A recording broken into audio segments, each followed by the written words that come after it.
There comes a point in every hero's journey when their greatest strength stops feeling like a gift. It becomes an obligation. For Shin Asakura, that moment doesn't arrive when he first reads someone's mind. It arrives much later, when simply hearing thoughts is no longer enough. The enemies become faster, stronger, more unpredictable. The gap between Shin and the monsters surrounding Sakamoto begins to widen, and once again the same voice from his childhood returns. You are falling behind. You are becoming a burden. If you can't keep up, they'll leave you behind. To most readers, Shin's later power-ups are exciting battle developments, but psychologically, they reveal something much darker. They show a young man who has quietly become addicted, not to power itself, but to the feeling of being useful, because Shin isn't chasing strength, he's chasing security, and those are two very different things, the birth of future sight. As Shin grows stronger, his telepathy evolves. Eventually, he develops an ability that allows him to perceive an opponent's actions moments before they occur.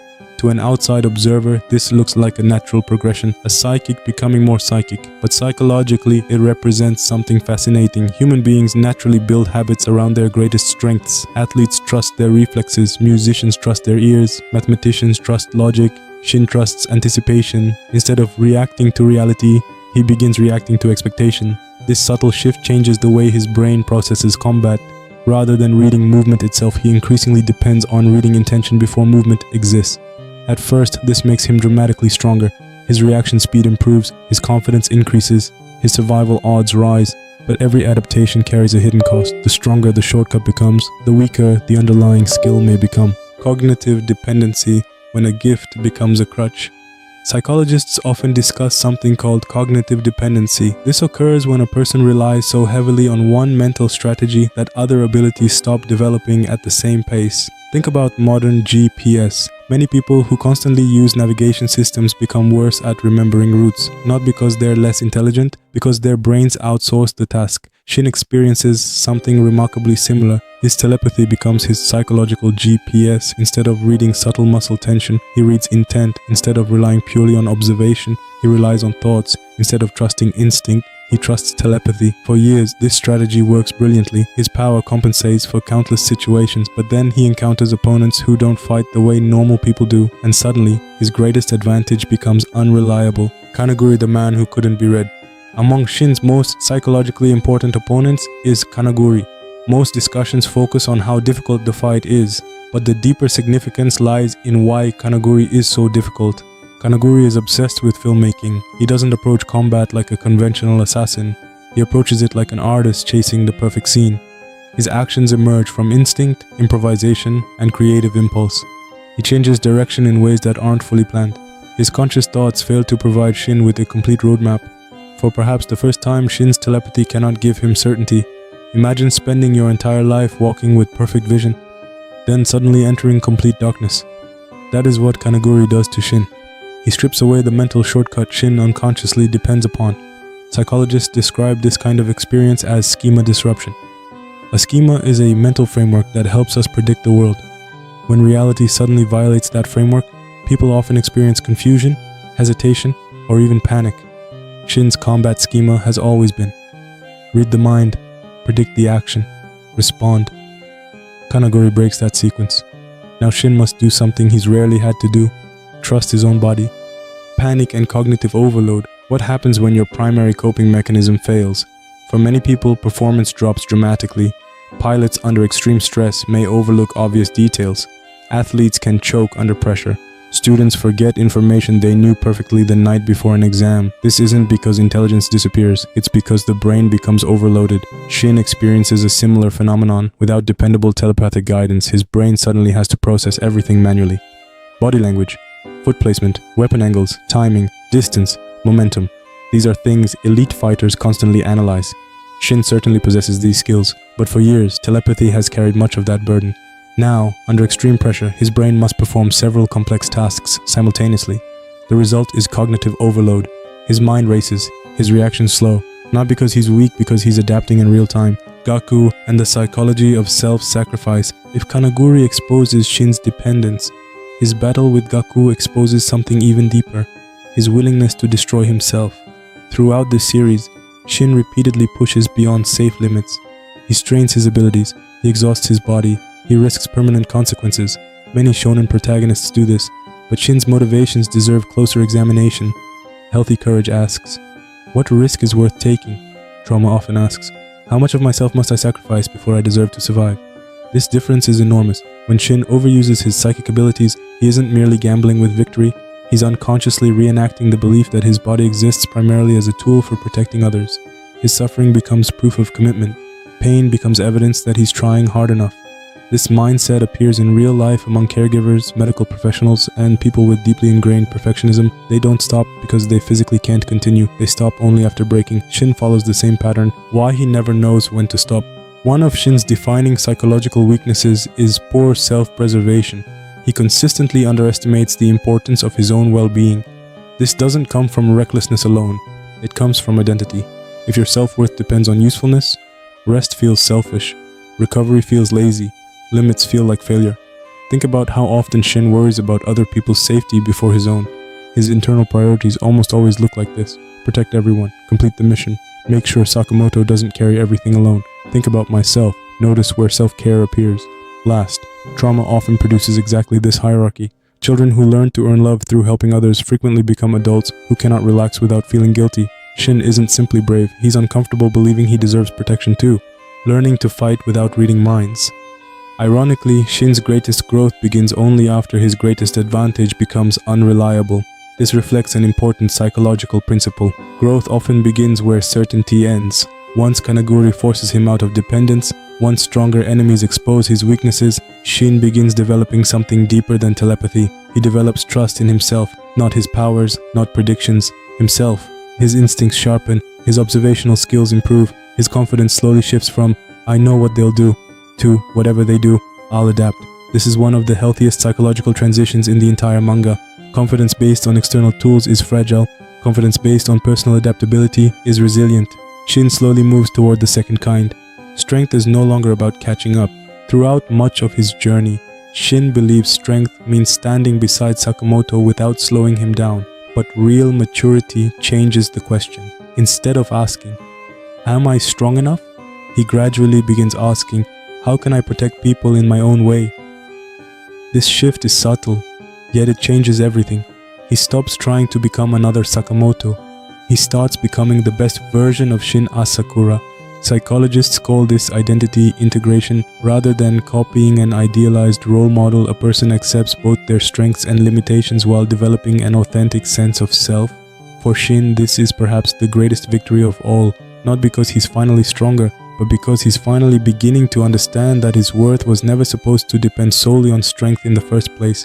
Beyond the psychic, by the end of this chapter in Shin's life, one truth becomes impossible to ignore. His greatest enemy has never been Kanaguri or Gaku or any assassin hunting the Sakamoto family. His greatest enemy has always been the belief that he must constantly prove he deserves to stay. Every new power, every reckless sacrifice, every desperate attempt to keep up, they all trace back to the lonely child who believed love had to be earned. But slowly, very slowly, that child is changing. Because real strength isn't predicting every attack, it isn't hearing every thought, it isn't sacrificing yourself until nothing remains. Real strength is believing that your friends would still choose you, even on the days when you cannot save them, and that is the final lesson Shin Asakura is still learning. By the end of Sakamoto days, one truth becomes impossible to ignore. Shin Asakura was never the strongest assassin, he was never the fastest, he was never the most skilled, and yet, he may be the character who grows the most. Because Shin's story isn't about becoming invincible, it's about learning that he never had to earn the right to exist in the first place. That sounds simple, but psychologically, it is one of the hardest lessons a human being can ever learn. The paradox of telepathy. At first glance, Shin's power appears almost perfect. Who wouldn't want to know what everyone is thinking? But the longer you examine it, the more tragic it becomes. Trust depends on uncertainty. Love depends on vulnerability. Relationships grow because people slowly choose to reveal themselves. Shin skips that process. He often knows what others feel before they are ready to express it. This gives him an extraordinary advantage. It also robs him of something deeply human, the joy of discovery. Most friendships unfold gradually. With Shin, intimacy is frequently involuntary. He enters people's inner worlds before they invite him. This creates a subtle loneliness, because while Shin understands others exceptionally well, very few people understand what it feels like to be Shin. His power allows him to hear every voice except the one he struggles most to understand, his own. Jungian psychology, the caregiver hidden inside the assassin. Viewed through the lens of Jungian psychology, Shin represents a fascinating inversion of the classic assassin archetype. Traditional assassins embody aspects of the shadow, the repressed capacity for violence, efficiency, and emotional detachment. Shin possesses those skills, but they never become his identity. Instead, his dominant archetype is closer to the caregiver. Caregivers instinctively protect, they support, they heal, they place others before themselves. The strength of this archetype is compassion. Its greatest weakness is self-neglect. That perfectly describes Shin. His instinct is never, how do I survive? It's, how do I make sure everyone else survives, even when it costs him physically, even when it exhausts him mentally, even when nobody asks him to make that sacrifice. His compassion isn't a conscious decision, it's his default setting. Why Sakamoto never tried to fix him. One of the most beautiful aspects of Shin and Sakamoto's relationship is that Sakamoto never tries to erase who Shin is. He doesn't demand perfection. He doesn't expect Shin to become another legendary assassin. He doesn't measure Shin solely by results. Instead, he consistently treats Shin as someone who already belongs. This matters because trauma often convinces survivors that love is conditional. Sakamoto quietly proves the opposite. He trusts Shin, laughs with him, depends on him, protects him, not because Shin has earned a place, because in Sakamoto's eyes, Shin already has one. This is what psychologists call earned security. People with difficult childhoods can gradually develop healthier attachment patterns through stable, accepting relationships. Healing isn't forgetting the past, it's repeatedly experiencing relationships that contradict what the past taught you. Sakamoto becomes living evidence that Shin's childhood beliefs were incomplete. The philosophy of Shin Asakura. If there is one philosophical question at the center of Shin's story, it is this: does a person's value come from what they accomplish or from who they are? The assassin world answers accomplishment, the laboratory answered usefulness, Shin himself answered sacrifice. But Sakamoto Days offers a different answer. The people who matter most in Shin's life don't love him because he can read minds. They don't keep him around because he's useful. They don't stand beside him because he wins every fight. They choose him because he is Shin. That is an idea with profound existential significance. Existential philosophers often argued that meaning is not discovered in achievements alone but in authentic relationships, responsibility, and freely chosen values. Shin's life reflects this shift. His purpose slowly moves away from proving himself. It moves toward living honestly alongside people he loves. That is a far more stable foundation for identity. The final evolution of strength.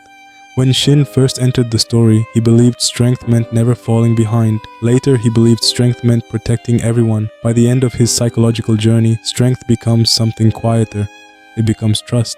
Trust that his friends will stand beside him. Trust that he doesn't have to solve every problem alone. Trust that failure does not erase belonging. This may seem less dramatic than unlocking a new psychic ability. In reality, it is far more difficult. Learning a new technique takes practice. Learning that you deserve love without conditions can take a lifetime. That is Shin's final battle. And unlike his physical fights, there is no single moment where he wins forever. It is a choice he must continue making every day. The boy who could hear every mind, except his own. At the beginning of this journey, we described Shin as a child who never experienced silence. He heard everyone's fears, everyone's lies, everyone's hopes, everyone's hidden thoughts. But perhaps the cruelest irony is this: for years, the loudest voice in Shin's life wasn't anyone else's. It was his own, the voice that whispered, "You're not strong enough. You're slowing everyone down. You have to try harder. You have to earn your place." These thoughts followed him longer than any enemy ever did, and that is what makes Shin Asakura such a compelling character. His greatest opponent isn't an assassin, it isn't a psychic, it isn't an organization, it's a belief planted in childhood that refuses to disappear, the belief that love must always be earned. Why Shin Asakura is one of modern shonen's best written characters. On the surface, Shin Asakura is the comic relief, the energetic psychic, the former assassin with a sharp tongue and an even sharper ability to read minds. But beneath that surface lies a remarkably nuanced psychological portrait, a lonely child who confused usefulness with worth, a survivor who transformed gratitude into obligation, a young man who constantly risked himself because he feared becoming unnecessary, and finally someone who slowly learned that true family doesn't ask you to prove your value every single day. In the end, Shin's telepathy isn't the most extraordinary thing about him. His empathy is, his willingness to keep trusting after betrayal, his refusal to become emotionally numb in a profession that rewards detachment, his ability to laugh after a childhood that gave him every reason not to. Those qualities cannot be created in a laboratory. They cannot be enhanced by experiments. They cannot be measured by combat ability. They are the qualities that make someone profoundly human, and that is why Shin Asakura's story resonates far beyond the pages of Sakamoto Days, because his greatest superpower was never reading minds. It was proving that even someone who has heard humanity humanity at its worst can still choose to believe in humanity at its best. If Shin Asakura's journey teaches us anything, it's this. The voices around us can shape who we become, but they don't have to decide who we remain. The beliefs formed in childhood can feel permanent, yet they can be challenged by genuine connection, trust, and acceptance. Shin spends much of his life believing that his place beside others must be earned through sacrifice. The people who truly care about him spend just as much time showing him the opposite. Perhaps that's why his story resonates so deeply, because beneath the psychic abilities, the assassins, and the spectacular battles, Sakamoto Days tells a profoundly human story. The hardest mind to understand is often our own, and the greatest act of courage is not reading someone else's thoughts, it's learning to rewrite the ones that tell you that you were never enough. Thank you for watching. If you enjoyed this deep dive, don't forget to like and subscribe.